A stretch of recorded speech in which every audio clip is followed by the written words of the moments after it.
U.S. Patent and Trademark Office. Almost 40 years ago, a query came into the Action Line, a long-gone Miami Herald column that pretty much played the role Google does today, answering obscure questions and giving out advice. The writer, M. Weisbaum, of Plantation, had heard that dog racing tracks once employed monkeys as jockeys. "This is too much," the November 3, 1981 letter said. What about it? Action Line, true or untrue? The verdict, true. If it was hard to believe then, it's even harder to believe now.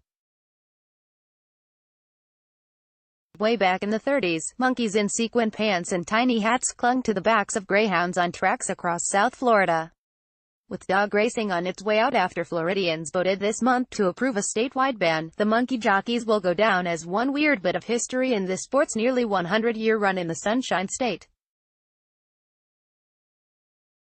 It apparently started in January 1933, when 6 monkeys were brought from California for a series of special events at West Flagler Kennel Club.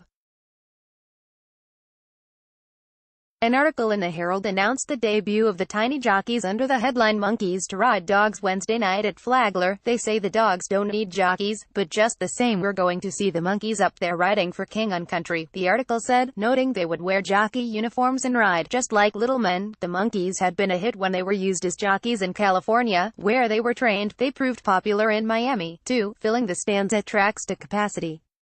Monkey riders also appearances in dog races in St. Petersburg, Palm Beach, and Jacksonville, according to newspaper archives.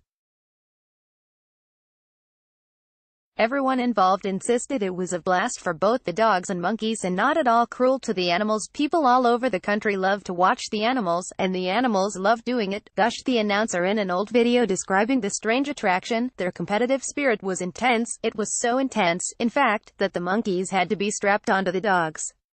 This was because they got so excited during tight races that they tried to tear the clothes off other monkeys and screamed while using their tails as whips," the video reported. "Nope, no cruelty involved." One enterprising guy, a Jacksonville native named Rennie Renfro who trained animals for Hollywood, went as far as filing a patent for a contraption that would keep the primate in place. Collar wrapped around the monkey's neck was hitched to the greyhound, ensuring the monkey would be hunched over in the posture of a human jockey. The monkey's tail was jammed into the harness. His feet were secured, too, but the monkey jockeys ended up as just a passing fad. It's not totally clear what happened.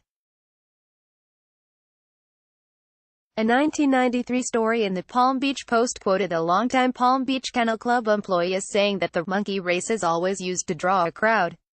But the Humane Society put a stop to that. The Action Line reported that the Flagler Kennel Club discontinued the practice after some people got upset because the monkeys looked as though they'd hightail it up the nearest tree if they weren't strapped in for the ride. So, the monkey jockeys have been relegated to the annals of weird Florida and now mostly forgotten.